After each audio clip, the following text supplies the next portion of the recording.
میری آپ سے ایک گزارش ہے، اس رپورٹ کے بارے میں آپ کسی کو نہیں بتائیں گی، خاص طور پر میری وائف کو۔ وہ اپنے بکھرتے خیالات پر اور جذبات پر قابو پاتے ہوئے پورا کمرہ ایئر کنڈیشن ہونے کے باوجود چہرے پر آنے والے پسینے کو صاف کرتے ہوئے التجائیہ انداز میں گویا ہوا، سوری پر یہ کیسے ممکن ہے سر؟ میں اپنے پیشنٹ کو کیسے اندھیرے میں رکھ سکتی ہوں؟ وہ اس امید پر بیٹھی ہیں کہ شاید ٹریٹمنٹ کے بعد سب ٹھیک ہو جائے گا، لیڈی ڈاکٹر نے اعتراضاً کہا۔ ان کا جواب سن کر ندیم مزید پریشان ہو گیا تھا۔ اس کے اوسان خطا ہو رہے تھے اس خوف سے کہ دارین حقیقت سے آشنا ہونے کے بعد نہ صرف خلا لے لے گی بلکہ سب کو بتاتی پھرے گی کہ خلا لینے کی وجہ اس کا نامرد ہونا ہے۔ اسے اپنی ریپیوٹیشن پوری دنیا کے سامنے خاک میں مل جانے کا خوف لمحہ لمحہ ستا رہا تھا۔ اگر دارین نے خلا لے لی تو نیوز والے ضرور اس سے خلا لینے کی وجہ معلوم کریں گے۔ دارین تو بھری بیٹھی ہے بچہ نہ ہونے کے تانوں کے سبب۔ وہ ضرور میڈیا کو بتا دے گی کہ خلا لینے کی وجہ میرا نامرد ہونا ہے۔ پوری دنیا میں میں ایک مذاق اور گالی بن کر رہ جاؤں گا۔ اتنا بڑا فلم ڈائریکٹر اور پروڈیوسر، اتنے بڑے سپر سٹار کا بیٹا ندیم شیخ ایک نامرد ہے۔ یا میرے خدایا، یہ کیا ہو گیا میرے ساتھ؟ اب میں کیا کروں؟ وہ اپنا سر پکڑے بیٹھا تھا۔ یہ بات کسی سے ڈھکی چھپی نہیں کہ مسالے دار خبر کے متلاشی نیوز رپورٹرز شوبز کے لوگوں کے پیچھے ہاتھ دھو کر پڑے رہتے ہیں۔ وہ شہرت جس پر وہ اکڑتا پھرتا تھا، آج وہی شہرت اسے خوف زدہ کر رہی تھی۔ پلیز سمجھنے کی کوشش کریں میری سچویشن کو، میں خود دارین کو بتا دوں گا، مگر مناسب موقع دیکھ کر پلیز۔ ندیم کا بار بار گزارش کرنا ڈاکٹر کو شرمندہ کر رہا تھا۔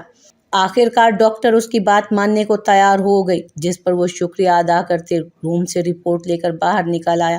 اپنی گاڑی کار پارکنگ میں چھوڑ وہ مفلوج ذہن کے ساتھ پیدل روڈ کے کنارے چل رہا تھا۔ آج اس کا ضمیر اسے جھنجھوڑ کر کہہ رہا تھا، یہ تیری سزا ہے جو تو نے ہانیہ کے ساتھ کیا، اس گناہ کی، جو اپنے بچے کے ساتھ کیا، اس گناہ کی۔ اچانک اس کا پاؤں راستے میں رکھے پتھر سے ٹکرایا، جس کے سبب وہ زمین پر منہ کے بل گرا۔ اگلے لمحے اسے اپنے پورے وجود کو روڈ سے ناک رگڑتے ہوئے پایا۔ تمہاری بد دعا لگ گئی مجھے ہانیہ، دیکھو آج میں تباہ ہو گیا۔ مجھے آج تمہارے کالز اور میسیجز پر کہنا شدت سے یاد آ رہا ہے کہ یہ تمہارا بچہ ہے ندیم، اسے معاشرے میں گالی بننے سے بچا لو۔ کاش میں اس وقت جانتا کہ خدا نے میرے نصیب میں ایک ہی اولاد لکھی تھی جسے میں نے خود ہی معاشرے میں گالی بننے کے لیے چھوڑ دیا۔ میں تو وہ بدقسمت باپ ہوں جس نے اپنے ہی بچے کو دیکھا تک نہیں۔ سوچتا ہوں میں اب کیا کروں گا اس مال و دولت کو کما کر، میری تو نسل ہی ختم ہو گئی۔ انسان اپنی اولاد کے لیے محنت کرتا ہے، پر میری قسمت میں تو اولاد کا سکھ ہی نہیں۔ یا میرے خدایا، یہ کیسی قیامت آن پڑی مجھ پر، میں تو کہیں کا نہیں رہا۔ دارین میری حالت جاننے کے بعد کبھی مجھے قبول نہیں کرے گی۔ وہ منہ اوندھا کیے روڈ پر ہی پڑے، بلک بلک کر روتے ہوئے بولا۔ شدید قرب سے دو چار تھا وہ، اس پر تو قیامت ہی ٹوٹ پڑی تھی۔ وہ کھانے کی خالی پلیٹ لیے کافی دیر سے بیٹھا تھا، اس کے چہرے سے ہی اداسی جھلک رہی تھی۔ کیا ہوا بیٹا، کھانا کھاؤ، عائشہ بیگم اس کے آگے بریانی سے بھری ہوئی ٹرے رکھتے ہوئے بولی۔ مجھے بھوک نہیں، وہ منہ بسور کر اٹھ کر کہنے لگا۔ کیا ہو گیا ہے تمہیں؟ کچھ دنوں سے بہت پریشان نظر آ رہے ہو، پرابلم ہے کوئی کیا؟ عائشہ بیگم کافی دنوں سے ندیم کی پریشان کیفیت محسوس کر رہی تھی۔ کچھ نہیں موم، آپ فکر مت کریں، میں ٹھیک ہوں، بس میری اپ کمنگ فلم کو لے کر تھوڑا سا ٹینشن ہے۔ ندیم عائشہ بیگم کو حقیقت بتا کر ان کے ارمانوں کو توڑنے کی ہمت نہیں رکھتا تھا۔ وہ واقف تھا اپنی ماں کی پوتا پوتی دیکھنے کی خواہش سے۔ وہ اپنی ماں کی چیئر کے پیچھے آ کر ان کے دونوں شولڈرز پر ہاتھ رکھتے ہوئے مصنوعی مسکراہٹ لبوں پر سجائے بولا، اچھا مگر بیٹا کام کے چکر میں اتنا پریشان ہونا بھی ٹھیک نہیں ہے۔ اوپر چہرہ کر کے اسے دیکھتے ہوئے وہ سمجھاتے ہوئے انداز میں بولی، ویسے دارین سے کہو کہ مجھے ایک ڈاکٹر کا پتہ چلا ہے، اس کے علاج سے بہت۔ ابھی وہ بول ہی رہی تھی کہ ندیم تیزی سے بیچ میں بولا، چھوڑیں موم، وہ پہلے ہی اتنے ڈاکٹرز کو دکھا چکی ہے۔ وہ لاپرواہی سے منہ بسورنے لگا، تو کیا ہاتھ پر ہاتھ رکھے بیٹھے رہیں؟ ہماری اکلوتی اولاد ہو تم، تمہارے بچے دیکھنے کی، ان کے ساتھ کھیلنے کی خواہش ہر لمحہ دل میں مچلتی ہے۔ تم کیا چاہتے ہو؟ یہ خواہش لیے میں دنیا سے چلی جاؤں؟ عائشہ بیگم کے لہجے سے افسردگی اور حسرت ٹپک رہی تھی۔ ان کے سوال پر وہ دل ہی دل میں سو موت مرا تھا۔ کیسے بتاتا انہیں کہ وہ یہ خواہش لیے ہی اب دنیا سے جائیں گی، کیونکہ ایک مظلوم اور بے بس ماں کی بد دعا لگ گئی ہے اسے۔ اللہ پر بھروسہ رکھیں موم، صبر کریں۔ وہ انہیں دلاسا دے کر اپنے کمرے کی جانب بڑھ گیا۔ کمرے میں پہنچتے اس کی آنکھیں پھٹیں۔ تم نے تو کہا تھا کہ رپورٹ ابھی تک ملی نہیں، پھر یہ کیا ہے؟ ندیم کے قدم مانو جم گئے تھے، اس کا خوف سامنے آ گیا تھا۔ دارین اس کی رپورٹ پکڑے سوال کر رہی تھی۔ اس کا لہجہ سخت اور آواز بلند تھی، اتنی کہ عائشہ بیگم جو کچن کے باہر ڈائننگ ٹیبل پر بیٹھی کھانا تناول کر رہی تھی، ان کے کانوں تک دارین کی آواز نے رسائی حاصل کی۔ ان کے کان کھڑے ہوئے تھے ندیم کی رپورٹ کا سن کر۔ وہ بھی کمرے کی جانب تیزی سے چلتی ہوئی آئیں۔ میں بتانے ہی والا تھا، زبان مارے خوف کے ساتھ چھوڑتی محسوس ہوئی۔ وہ دھیمے سے گویا ہوا، جھوٹ، تم مجھے اندھیرے میں رکھنے کی کوشش کر رہے تھے نا، اور ویسے بھی کس منہ سے بتاتے تم مجھے کہ کمزوری مجھ میں نہیں تم میں ہے؟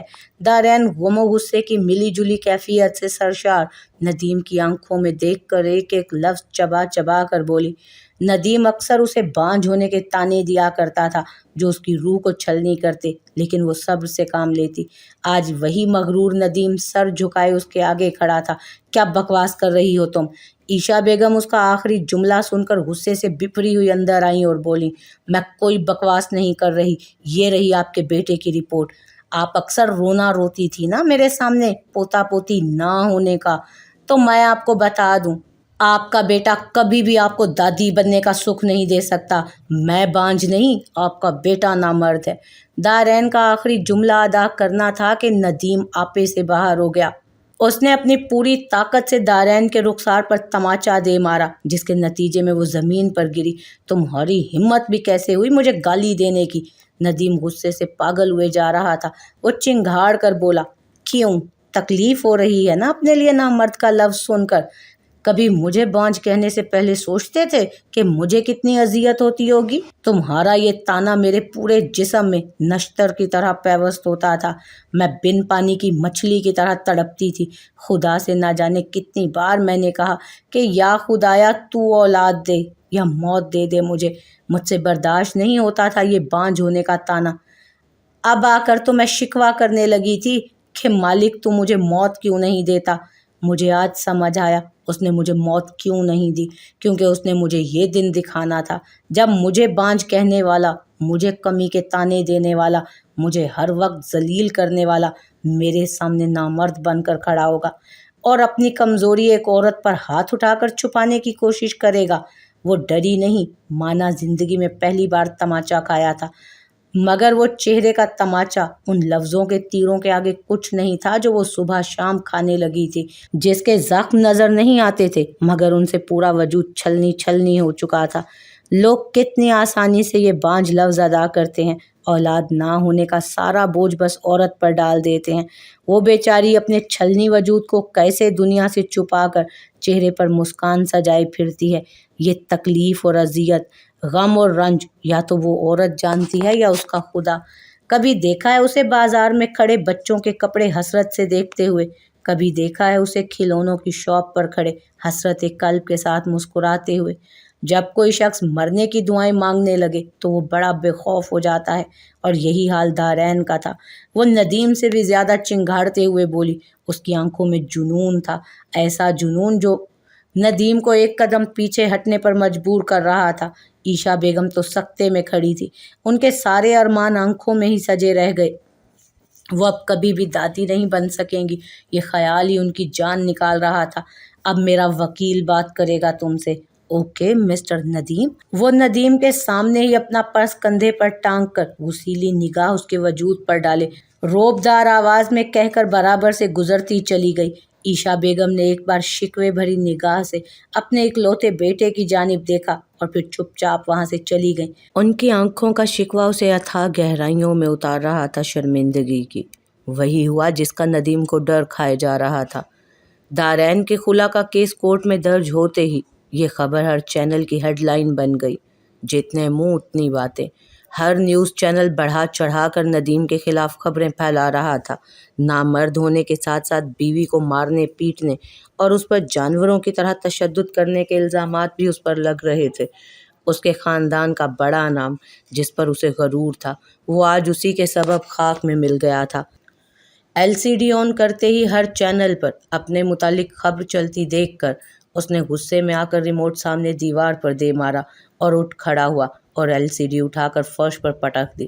اس کے ٹوٹنے کی آواز سن کر عائشہ بیگم جو گھر میں اکیلی تھیں بھاگتے ہوئے نیچے آئیں۔ ندیم لاؤنج میں رکھی ہر چیز غصے سے توڑے جا رہا تھا۔ یہ کیا کر رہے ہو ندیم؟ تمہارے ہاتھوں سے خون نکل رہا ہے، مت کرو ایسا، رک جاؤ۔ عائشہ بیگم نے بڑی مشکل سے اسے روکا تھا۔ موم آگ کا ندیم تباہ ہو گیا۔ مجھے تباہ کر دیا دارین نے، لوگ میرا مذاق اڑا رہے ہیں، مجھے نامرد بلا رہے ہیں۔ وہ فرش پر گر کر چیخ چیخ کر رونے لگا۔ اس کے ہاتھوں سے خون نکل رہا تھا جو اس کے نیلے رنگ کی شرٹ کو لال کر گیا تھا، مگر اسے ہاتھ پر لگی چوٹ کا ذرا بھی احساس نہ تھا۔ میٹرک بورڈ میں راہب کے فرسٹ پوزیشن لینے کی خوشی میں ابریش نے پارٹی آرگنائز کی تھی۔ لگے ہاتھوں اسی میں راہب اور صلہ کے نکاح کا بھی اعلان کر دیا۔ دونوں ہی ایک دوسرے سے نکاح پر راضی نہ تھے۔ ابریش تھک گئی تھی لوگوں کو سمجھا سمجھا کر۔ تم دونوں کان کھول کر سن لو، نکاح ہے کل تمہارا، اب مزید مجھے اس معاملے میں کوئی بحث نہیں چاہیے۔ ابریش نے قطعی انداز میں اعلان کیا، ہرگز نہیں، میں کبھی اس یتیم سے شادی نہیں کرنے والی۔ میرے لیے کیا پوری دنیا میں بس یہی یتیم رہ گیا تھا؟ ابریش کے فیصلے پر صلہ احتجاج کیے بغیر نہ رہ سکی۔ اس نے راہب پر حقیرانہ نظر ڈالتے ہوئے کہا، صلہ آج تو تم نے راہب کے لیے یہ الفاظ استعمال کر لیے، لیکن آئندہ اگر تمہاری زبان پر یہ لفظ آیا نا تو مجھ سے برا کوئی نہیں ہوگا۔ ابریش راہب کے لیے یتیم کا لفظ سن کر طیش میں آ گئی تھی۔ اس نے چنگھاڑتے ہوئے صلہ کو وارننگ جاری کی، کبھی کبھار تو مجھے یہ لگتا ہے کہ آپ میری نہیں اس کی ماں ہیں۔ صلہ ابریش کے ڈانٹنے کو اپنی تذلیل سمجھنے لگی تھی۔ غصے میں آ کر پاؤں پٹکتی سیڑھیوں کی جانب وہ بڑھ گئی۔ تم کہاں جا رہے ہو؟ صلہ کے جاتے ہی راہب بھی اٹھ کر چل دیا۔ ابریش اس کے خاموش جانے پر پرتجسس ہو کر پوچھنے لگی، اپنے کمرے میں؟ اوہ سوری، آپ کے دیے ہوئے کمرے میں۔ راہب کی خفگی ابھی بھی عروج پر تھی۔ اس کے لہجے سے طنز جھلک رہا تھا۔ راہب بس کر دو، یہ سب تمہارا اور صلہ کا ہے۔ ابریش خاصا جتاتے ہوئے بولی، جی نہیں، یہ سب صرف صلہ کا ہے۔ میں تو ایک گڈے کی مانند ہوں جسے آپ پسند آنے پر اپنی بیٹی کے لیے اٹھا کر لے آئیں، بغیر یہ سوچے کہ یہ گڈا اپنی سوچ سمجھ پسند اور دل رکھتا ہے۔ راہب کے جملے ابریش کو ناگوار گزرے تھے، لیکن اسے بچہ گمان کر کے درگزر سے کام لینے لگی۔ ابریش صلہ کا زبردستی نکاح کروا کر وہی غلطی مت کرو جو میں نے کی تھی، جس پر تم ہمیں آج بھی قصوروار ٹھہراتی ہو۔ فاطمہ بیگم راہب کے جانے کے بعد اس کے پاس آ کر اس کے کندھے پر ہاتھ رکھ کر سمجھانے والے انداز میں گویا ہوئی، امی میرے اور آپ کے فیصلے میں زمین آسمان کا فرق ہے۔ میرا راہب عبید سے کہیں کروڑ درجہ بہتر ہے۔ اس کی پرورش میں خود کر رہی ہوں۔ ابھی صلہ بچی ہے، سمجھ نہیں پا رہی میرے فیصلے کو جو اسی کی بہتری کے لیے ہے۔ جب سمجھ بوجھ والی ہو جائے گی نا تو آپ دیکھیے گا خود میرے پاس آ کر کہے گی کہ موم آپ نے ٹھیک فیصلہ کیا تھا۔ ابریش کو اپنے فیصلے پر پورا اعتماد تھا۔ ہر والدین اپنی اولاد کی بہتری کا ہی سوچتے ہیں۔ ہم نے بھی تمہاری ناپسندیدگی کو یہی سوچ کر اہمیت نہیں دی تھی کہ تم ابھی کم عمر ہو۔ جب سمجھ بوجھ والی ہو جاؤ گی تو ہمارے فیصلے کی بھی عزت کرو گی اور اس بات کا بھی اعتراف کہ ہم نے درست فیصلہ کیا تھا۔ مگر تم خود بتاؤ کیا ایسا ہوا؟ نہیں نا، اس لیے وہی غلطی مت دہراؤ۔ میں تمہیں یہی ایڈوائز دوں گی کہ صلہ کی ناپسندیدگی کو اہمیت دو۔ اگر اسے راہب پسند نہیں تو زبردستی نکاح نہ کرواؤ۔ فاطمہ بیگم کا لہجہ افسردگی اور پچھتاوے سے بھرا معلوم ہو رہا تھا۔ انہیں آج بھی شدت سے غم اور پچھتاوا تھا کہ انہوں نے ابریش کی ناپسندیدگی کو اہمیت کیوں نہ دی تھی۔ امی آپ کو خبر ہے میں بزنس کے سلسلے میں کبھی کسی ملک میں ہوتی ہوں تو کبھی کسی۔ اس دوران راہب اور صلہ گھر میں اکیلے ہوتے ہیں۔ اب راہب جوان ہو رہا ہے، مجھے فکر ہونے لگی ہے صلہ کی، اس لیے میں نکاح کر دینا چاہتی ہوں۔ ابریش نے اپنے فیصلے کی اصل وجہ اپنی والدہ سے شیئر کی، تو تم راہب کو کہیں اور شفٹ کر دو مگر صلہ کا زبردستی نکاح نہ کرواؤ۔ فاطمہ بیگم نے سوچتے ہوئے اپنی رائے دی، نہیں امی، راہب بیٹا ہے میرا، اسے میں بھلا کیوں کہیں اور شفٹ کرنے لگی؟ ابریش فوراً احتجاجاً بولی، ٹھیک ہے جیسے تمہاری مرضی۔ فاطمہ بیگم ہار مان کر وہاں سے چلی گئیں۔ کیا ہوا؟ اور اندر کیوں نہیں آئی؟ دروازہ نوک ہونے پر وہ اپنی بک ٹیبل پر رکھ کر گیٹ اوپن کرنے آیا۔ سلا دروازہ کھلتے ہی راہب کی اجازت کے بغیر اندر گھس آئی، جس پر وہ ابرو اچکا کر اپنے بیڈ پر بیٹھتا اسے دیکھ استفسار کرنے لگا۔ میں یہ نکاح نہیں کرنا چاہتی تم سے، تم بھاگ جاؤ ورنہ موم کل ہر حال میں ہمارا نکاح کروا دیں گی۔ پہلی بار سلا کے لہجے میں لچک تھی۔ وہ پر امید نگاہوں سے راہب کے خوبصورت وجود کو دیکھ رہی تھی۔ اوکے۔ راہب نے دونوں ہاتھ پینٹ کی جیب میں ڈال کر لاپرواہی سے اثبات میں سر ہلاتے کہا، میں مذاق نہیں کر رہی، سیریس ہوں میں۔ سلا اس کے چہرے پر لاپرواہی کے تاثرات ابھرتے دیکھ مقابل کے روبرو کھڑے ہو کر اپنی بات پر خاصا زور دیتے بولی، اس بار تو اس نے منہ سے بولنے کی بھی زحمت نہ کی۔ یہ دیکھ کر سلا کا خون کھول اٹھا۔ تم سیریس کیوں نہیں ہو رہے؟ کہیں مجھ سے شادی کرنے کی امنگ تو نہیں جاگ گئی تمہارے دل میں؟ سلا نے غصے سے دانت پیستے ہوئے استفسار کیا۔ اس کا جلا جلا لہجہ اور سرخ ہوتی ناک راہب کو محظوظ کر رہی تھی۔ تم بولتے کیوں نہیں؟ سلا تل ملا رہی تھی اسے یوں ریلیکس کھڑا دیکھ۔ سلا برف کی مانند سفید تھی۔ اس پر کالے رنگ کی ڈھیلی سی اسکرٹ اور وائٹ ٹراؤزر بڑا جچ رہا تھا۔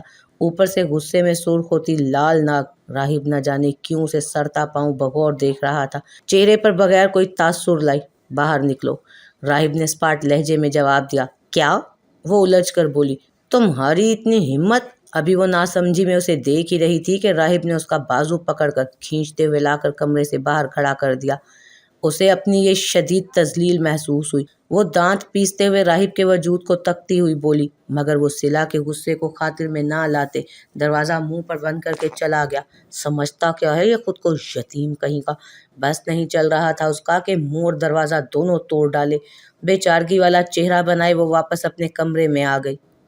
سمجھتا کیا ہے یہ خود کو یتیم کہیں کا؟ اس کا بس نہیں چل رہا تھا کہ اس کا منہ اور دروازہ دونوں توڑ ڈالتی۔ بے چارگی والا چہرہ بنائے وہ واپس اپنے کمرے میں لوٹ آئی۔ اب کیا مسئلہ ہے؟ سیل بار بار رنگ ہو رہا تھا، جس کے سبب اس کی سیل پر چلتی ہوئی فلم رک رہی تھی۔ آخرکار تھک ہار کر اس نے سلا کی کال ریسیو کی۔ وہ دنیا جہان کی بیزاری لہجے میں سموتے ہوئے گویا ہوا، مجھے تم سے نکاح نہیں کرنا، پلیز بھاگ جاؤ کہیں۔ صرف یہی ایک راستہ ہے اس نکاح کو روکنے کا، پلیز۔ اس کا منتی انداز کانوں میں رس گھولتا محسوس ہوا اسے۔ سچی؟ میں تمہیں کبھی تنگ نہیں کروں گی، کبھی گونگا، ڈرپوک یا یتیم کہہ کر نہیں بلاؤں گی۔ بھاگ جاؤ نا یار۔ سلا نے اپنی اونچی ناک کو آج مجبوری کے تحت جھکا لیا تھا۔ وہ کسی صورت راہب کی دلہن بننے کو تیار نہ تھی۔ وہ شاید دنیا کی پہلی دلہن تھی جو خود اپنے دلہے کو بھگانے پر تلی تھی۔ اب کال کی تو میں بلاک کر دوں گا تمہارا نمبر، وہ بیزاری سے کہہ کر کال کاٹنے لگا۔ ٹھیک ہے، تم نہیں بھاگ رہے نا؟ مت بھاگو، میں بھاگ جاتی ہوں۔ میں ایک بھاگی ہوئی لڑکی کا ٹیگ اپنے نام کے ساتھ لگوانے کو تیار ہوں، مگر تمہارا نام اپنے نام کے ساتھ جوڑنے کے لیے ہرگز نہیں۔ آخری جملہ اس نے خاصا کریہت بھرے انداز میں کہا تھا۔ اوکے۔ وہ تو مانو کوئی پتھر تھا، کسی بات کا کوئی ریاکشن ہی نہیں۔ اس لمحے سلا نے اپنا سر پیٹا۔ بس اوکے اور کچھ نہیں؟ سلا الجھ کر سر پکڑے بولی۔ راہب ہر بار کی طرح اس کا پارا بڑھا رہا تھا۔